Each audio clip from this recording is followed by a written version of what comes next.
Maka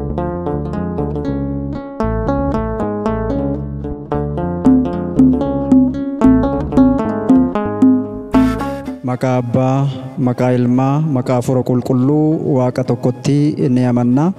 Kabajamoof jaallatamoo saboota Waaqayyoo bakka jirtan maratti nageenyi Waaqayyoo isiniif haa ta'u isiniin jecha baga dhaloota Gooftaa keenya Iyesuus Kiristoos kan bara 2016tiin baga ittiin isin ga'e.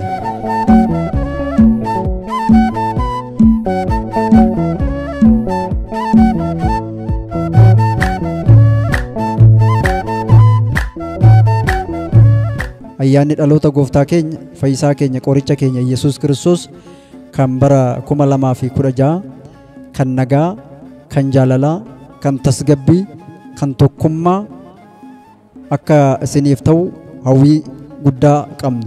Kanaafis waldaan tokkummaa amantaa Ortodoksii Tawaahidoo Itiyoophiyaa tajaajila hafuuraa sirriitti babal'isaa waan jiruuf isinis sabiskiraayib gochuudhaan akkasumas hordofuudhaan tajaajila mana kiristiyaanaa ishee baadiyyaa ishee rakkattee jirtuu fi ishee kuftee jirtu gargaaruudhaaf jecha nutis miidiyaa kanaan bal'inaan hojjechaa waan jirruuf akka itti fayyadamtan deeggarsa barbaachisaa ta'es akka gootan kabajaan isin gaafanna.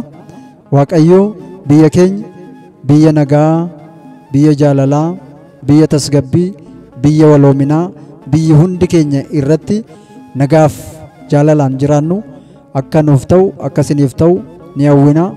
Ayyaana gaarii.